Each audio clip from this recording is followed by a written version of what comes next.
sa aking murang edad ay natikman ko na ang hagupit ng palo ni inay at ang palo ni itay.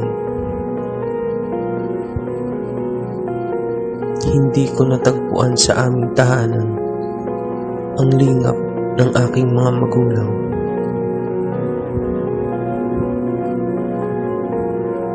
Kasalanan ko ba na naging anak nila ako?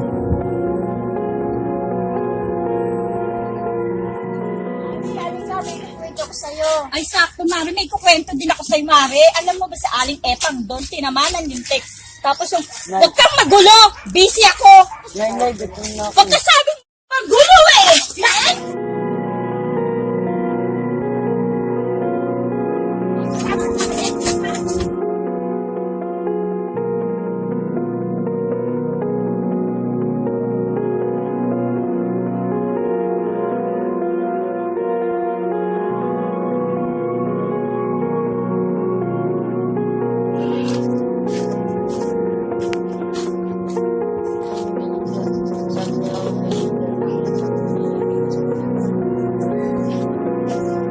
Pera na naman? Para saan daw?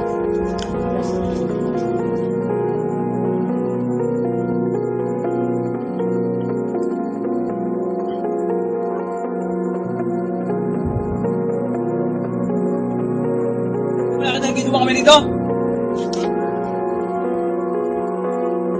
Ano ba ang aking nagawang kasalanan sa aking mga magulang? Ano? Anong klase mga magulang kayo? Tama yun, pre. Yung ginawa mo sa anak mo. Alam mo, yung anak ko, binubugbog ko rin yun. Para magtino, pare. Kung kinakailangan saktan, dapat saktan niya mga yan. Oo, pare. Para ma-sweeten sila. Masyado nang matitigas ang ulo ng mga yan.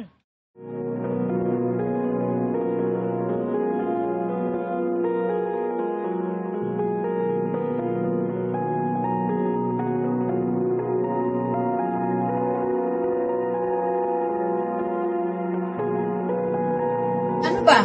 Kanina ka ba dyan na? Bibili ka ba talaga? Inuwan sana si tatay. Utang na naman. Ang dami din ng utang dito ah.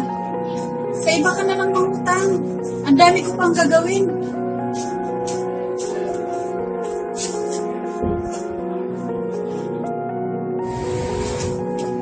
Sa aking murang edad ay nakagawa ako ng pagkakamali na sa aking pag-aakalay isang bagay na tama.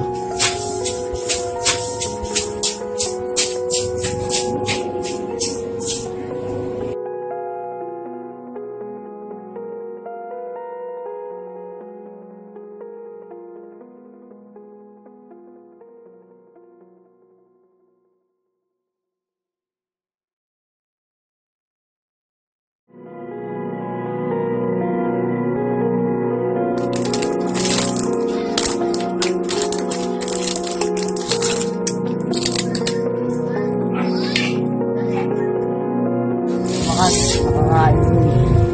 Lagi hindi ako pinapayo. Hindi niyo pa ako pinapakain.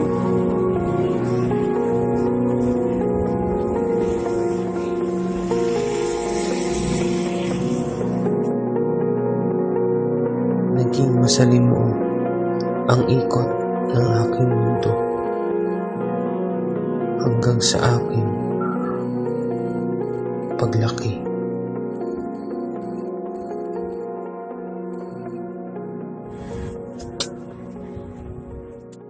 Ano ba mga pare?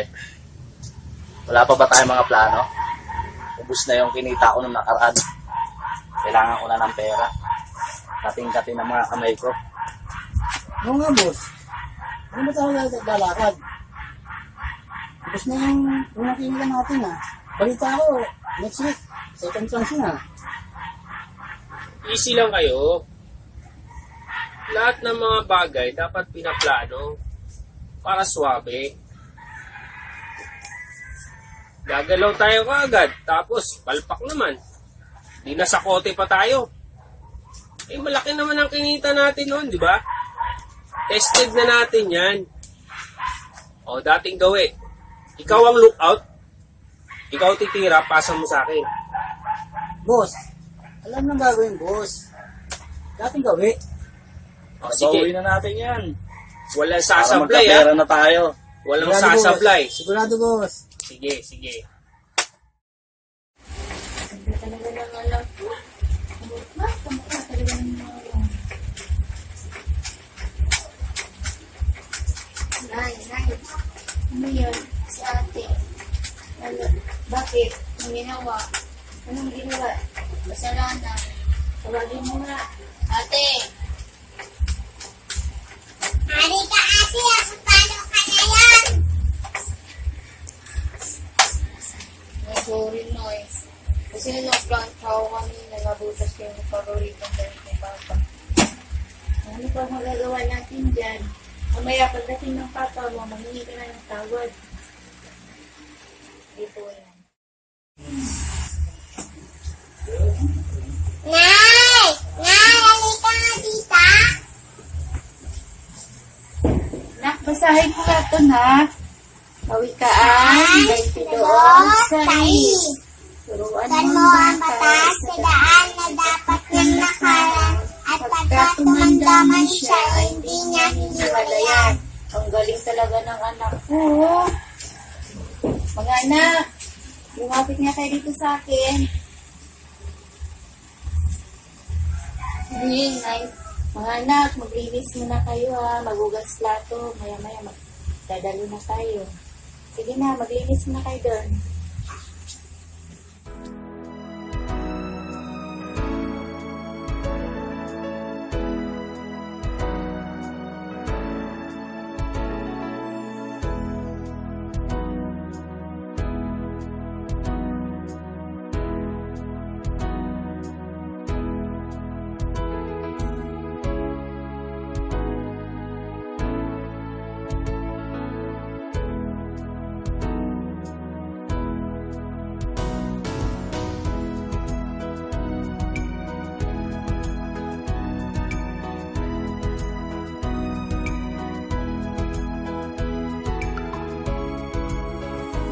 Mamaya na, bibili pa ng pagkain ha, kasi nakabisado mo yung pagdaan, nagdudun sa is.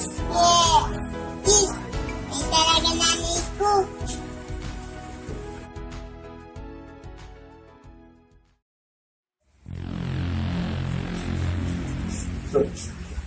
Karangan. Kasi, Sir, nabalita ko yung Garcia Group. Mukha na naman po sila ang makana. Ano po ang gagawin natin, sir? sige sa rin to. Bahala ka na. Gawin mo na ang lahat. Para mauli na natin yun. Sir,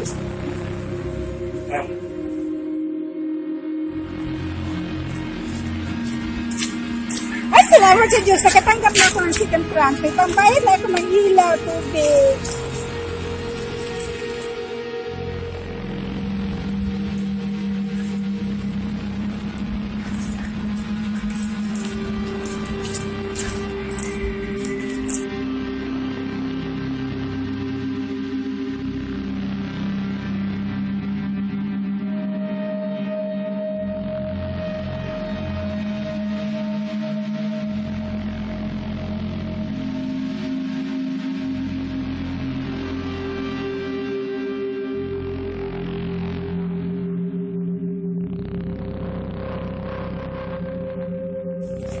Tagal mo.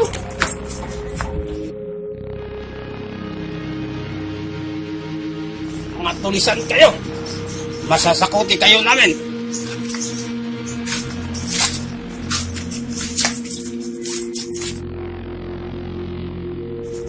Sabi!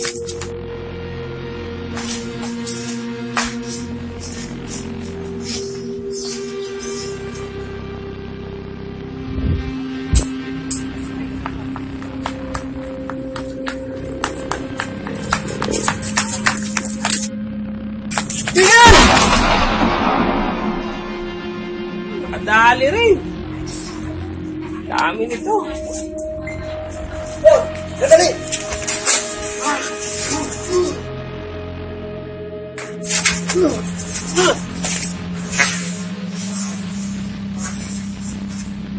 Takbo na, pare! Yes, sige.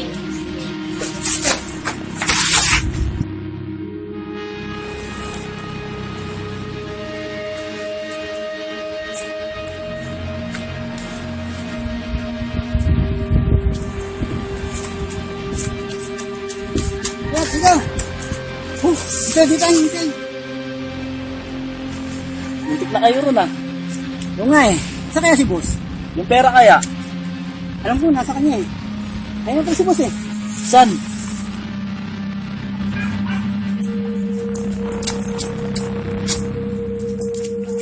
O, dyan pala kayo eh. Ano? Suli! Kaming galit ka ha? Tik na tayo ron ah. Oo nga eh. Buisit na pulis na yan. Ayun sila! Tara din tayo. Tayo. Hindi na tayo makikita rito. Basahin po natin ang Efeso 6:4. Ang pinapanood. At kayong mga ama, huwag ninyong ipamungkahi sa galit ang inyong mga anak, kundi inyong turuan sila ayon sa saway at aral ng Panginoon. Ayun, ang dapat po unang maituro sa anak, yung saway at aral ng Panginoon. Kung halimbawa, ikaw na magulang, mismong ikaw, hindi mo alam yung aral ng Panginoon, hindi mo nga maituturo. Kaya ito nagbibigay sa atin ng obligasyon bilang mga magulang na tayo muna ang maunang matuto ng aral ng Panginoon kasi obligasyon nating turuan yung ating mga anak para wag silang lumaking swail sa Diyos. At swail sa atin, kailangan maturuan sila ng saway at aral ng Panginoon.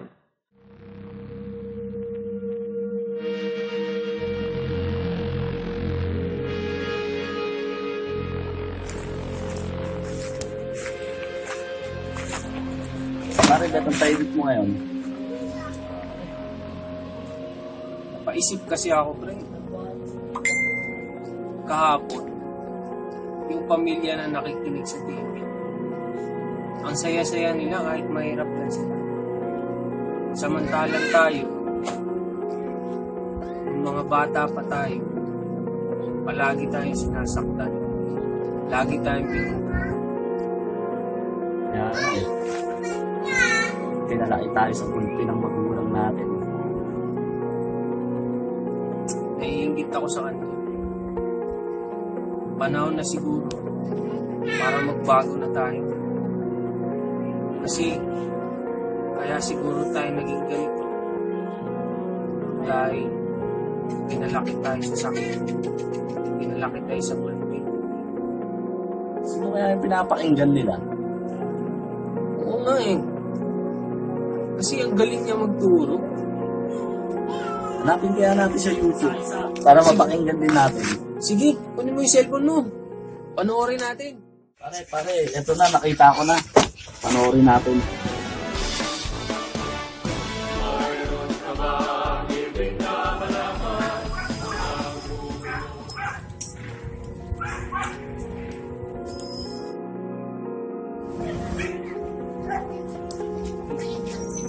Ayaw niya. Ano ba? Tubig? Ano yan, ala? Oo, bakit? Bigla binabasa niyo na yun. Ano yung baraha? Buka muna. Ano ba yan? Muna tayo. Ano pinaparag niyo? Ito. Pinaparag niyo yan? Eh, nagmumura yan ah. Nagmumura eh. Nagnanakaw nga tayo. Kinig muna tayo. Diba? Oo, tama. Hindi muna tayo. Hindi ka dito.